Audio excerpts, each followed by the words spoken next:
Selamat datang di channel Trading for Better Life. Pada perdagangan hari ini, ISG ditutup turun 1% lebih ke harga 4.466. Di video ini saya menganalisa beberapa saham yang hari ini terlihat masih gagal naik menembus resistennya. Adakah peluang saham-saham ini untuk break resisten dalam 1 minggu ke depan? Atau malah akan turun kembali ke daerah supportnya? Yuk kita pelajari analisanya di video ini. Semoga analisa yang telah dibuat ini bisa bermanfaat dan membantu teman-teman dalam mengambil keputusan. Untuk teman-teman yang mau merequest saham untuk dianalisa, bisa like dan komentar pada postingan Instagram Trading for Better Life yang dipost setiap hari Selasa dan Jumat. Silakan baca syarat dan ketentuan yang berlaku agar komentar yang teman-teman berikan masuk dalam pertimbangan untuk dianalisa. Dan bagi teman-teman yang belum subscribe channel ini, silakan tekan tombol subscribe dan nyalakan loncengnya agar tidak ketinggalan informasi dan analisa saham yang bisa membantu teman-teman mendapatkan profit yang konsisten di bursa saham. Support terus channel ini dengan cara like dan share video ini agar channel ini makin berkembang dan bisa membantu lebih banyak orang. Saham pertama akan saya analisa hari ini adalah saham Cepin. Saham Cepin pada perdagangan hari ini ditutup turun 3% lebih ke harga 4.750. Bisa kita perhatikan di grafik. Minggu lalu Cepin sempat rebound dari daerah support di harga 4.000. Jadi saat ini support kuatnya berada di harga 4.000. Dan setelah berhasil rebound dari harga 4.000, bisa kita lihat dalam 1 minggu terakhir ini Cepin terlihat masih gagal naik saat menyentuh resisten di harga 5.000. Jadi setelah menyentuh harga 5.000, dalam beberapa hari terakhir ini Cepin mulai bergerak sideways dan cenderung turun. Garis MACD bisa kita lihat saat ini mulai berpotongan dan mengarah ke atas. Sekarang kita akan coba pelajari apa yang dilakukan bandar asing pada penurunan hari ini. Dari data broker summary bisa kita lihat bandar masih melakukan distribusi pada penurunan 3% ini. Sedangkan dari data pergerakan asing bisa kita lihat 2 hari terakhir ini asing malah masuk melakukan akumulasi. Setelah 1 bulan terakhir ini terus melakukan distribusi pada saham Cepin. Dari data yang kita dapat, saya melihat Cepin masih berpeluang untuk turun dalam 1 minggu ke depan. Jika kita perhatikan masih ada 2 support yang menahan saham Cepin. Pertama di support minor di harga 4.500 dan kedua di support kuatnya di harga 4.000. Untuk teman-teman yang sudah berhasil membeli saham Cepin di harga bawah di sekitar harga 4.000, apabila teman-teman mau hold, saham ini masih layak untuk di hold karena masih ada peluang untuk rebound saat menyentuh harga 4.000. Tapi apabila mau take profit, boleh take profit apabila besok Cepin masih melanjutkan penurunan. Karena saya melihat resisten harga 5.000 lumayan kuat. Jadi dalam 1 minggu ke depan Cepin masih akan kesulitan untuk naik menembus harga 5.000. Karena sampai saat ini belum ada akumulasi yang dilakukan oleh bandar. Sedangkan untuk teman-teman yang baru mau entry membeli saham Cepin, paling amannya adalah tunggu di harga 4.000. Jadi walaupun ada peluang Cepin untuk rebound saat menyentuh harga 4.500, tapi sebaiknya kita sabar untuk menunggu di harga 4.000. Jadi kita tunggu Cepin turun menyentuh harga 4.000 dan rebound baru kita entry. Selanjutnya saya akan menganalisa saham Wika. Saham Wika pada perdagangan hari ini bertahan di harga 835. Bisa kita perhatikan di grafik, sebelumnya saham Wika bergerak sangat downtrend dan sempat turun menyentuh support di harga 700.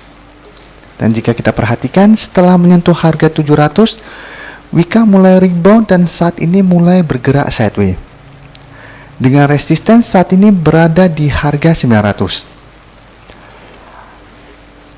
Garis MACD bisa kita lihat saat ini mulai mengarah ke atas dan berpeluang untuk berpotongan minggu ini. Sekarang kita coba pelajari apa yang dilakukan bandar asing pada perdagangan hari ini. Dari data broker summary bisa kita lihat bandar masih melakukan distribusi pada perdagangan hari ini. Sedangkan asing malah terlihat melakukan akumulasi. Dari data yang kita dapat, saya melihat Wika masih berpeluang untuk bergerak sideways dalam 1 minggu ke depan.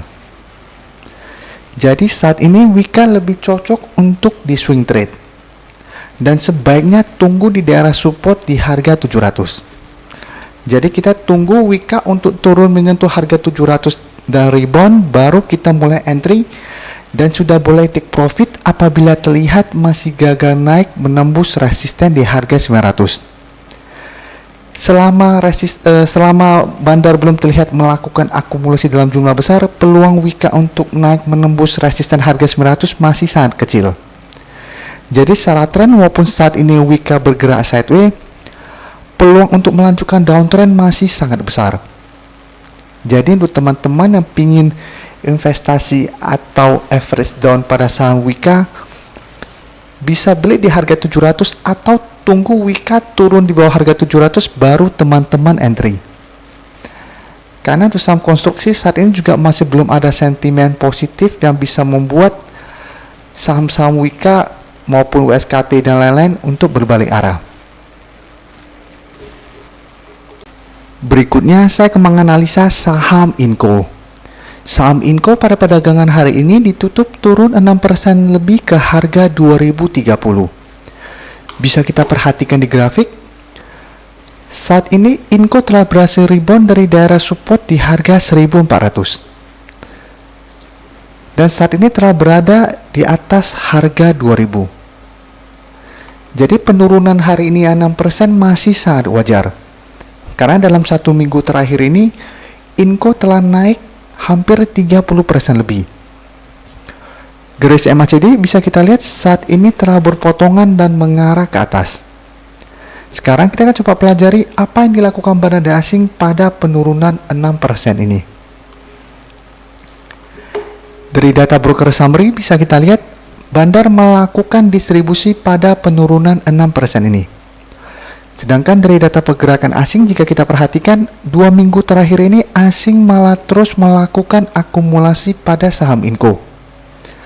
Jadi walaupun hari ini Inco turun 6%, asing terlihat malah melakukan akumulasi dengan jumlah yang lebih besar daripada kenaikan tanggal 31 kemarin. Jadi dari data yang kita dapat, saya melihat Inco masih berpeluang untuk turun minggu ini. Jadi untuk teman-teman telah berhasil membeli saham Inco di sekitar harga 1400 sampai 1500, boleh take profit dulu apabila terlihat Inco masih melanjutkan penurunan pada keesokan harinya. Karena saya melihat Inco masih berpeluang untuk turun menembus harga 2000 dan melanjutkan penurunan menuju support berikutnya di harga 1800. Jadi apabila teman-teman beli di bawah harga 1800, boleh take profit dulu. Setelah itu tunggu di daerah support di harga 1800 atau di harga 1400 kembali. Karena melihat banyaknya akumulasi yang dilakukan oleh asing saat ini, ada peluang Inco untuk mulai rebound kembali saat menyentuh daerah support ini. Jadi setelah kenaikan hampir 30% ini pasti akan terkena profit taking. Setelah terkena profit taking, baru Inco akan dibuat naik kembali. Jadi untuk teman-teman beli di harga bawah, take profit dulu. Setelah tunggu Inco berhasil rebound, baru entry lagi. Sedangkan untuk teman-teman yang baru mau entry membeli saham Inco, sama tetap tunggu di harga 1800. Saham terakhir akan saya analisa hari ini adalah saham UNVR. Saham UNVR pada perdagangan hari ini ditutup turun 1% lebih ke harga 7150. Bisa kita perhatikan di grafik. Sebelumnya UNVR telah berhasil rebound saat menyentuh harga 5500. Setelah berhasil rebound dari daerah support ini, bisa kita lihat UNVR terus bergerak naik dan saat menyentuh resisten EMA50 terlihat UNVR masih gagal naik menembus resisten ini. Jadi 1 minggu ini bisa kita lihat setiap kali menyentuh garis EMA50 UNVR turun kembali. Hari ini juga UNVR berusaha untuk naik di atas garis EMA50 dan gagal. Garis MACD bisa kita lihat saat ini mulai berpotongan dan mengarah ke atas. Sekarang kita akan coba pelajari apa yang dilakukan bandar asing pada penurunan 1% ini. Dari data broker summary bisa kita lihat bandar malah terlihat melakukan sedikit akumulasi pada penurunan 1% ini. Sedangkan dari data pergerakan asing bisa kita lihat dalam 1 bulan terakhir ini asing masih terus melakukan distribusi pada saham UNVR. Dari data yang kita dapat, saya melihat UNVR masih akan kesulitan untuk naik menembus resisten di EMA 50 minggu ini. Jadi peluang UNVR untuk turun lebih besar daripada peluang untuk break dari resisten di EMA 50. Jadi untuk teman-teman yang ingin take profit setelah berhasil membeli di daerah bawah, boleh take profit apabila terlihat besok UNVR masih melanjutkan penurunan. Sedangkan untuk teman-teman yang sudah berhasil membeli saham UNVR di harga bawah dan pingin hold untuk investasi, sahamnya masih bisa di hold selama bertahan di atas harga 6.000. Karena saya melihat UNVR masih berpeluang untuk turun menyentuh harga 6.000. Dan setelah menyentuh harga 6.000, ada peluang untuk bergerak sideways dan rebound. Jadi selama masih membeli di sekitar harga 6.000 tidak perlu take profit atau cut loss karena masih ada peluang untuk naik. Sedangkan untuk teman-teman yang baru mau entry, sama paling aman adalah tunggu di harga 6.000 atau di harga support berikutnya di 5.500. Kita tunggu di daerah support, tunggu berhasil rebound, baru kita entry. Selama belum rebound, walaupun cuma menyentuh daerah supportnya, sebaiknya jangan entry dulu. Terima kasih telah menonton video ini. Like dan share video ini bila bermanfaat bagi teman-teman, dan support channel ini dengan cara tekan tombol subscribe agar channel ini bisa makin berkembang dan bisa membantu lebih banyak orang lagi. Terima kasih.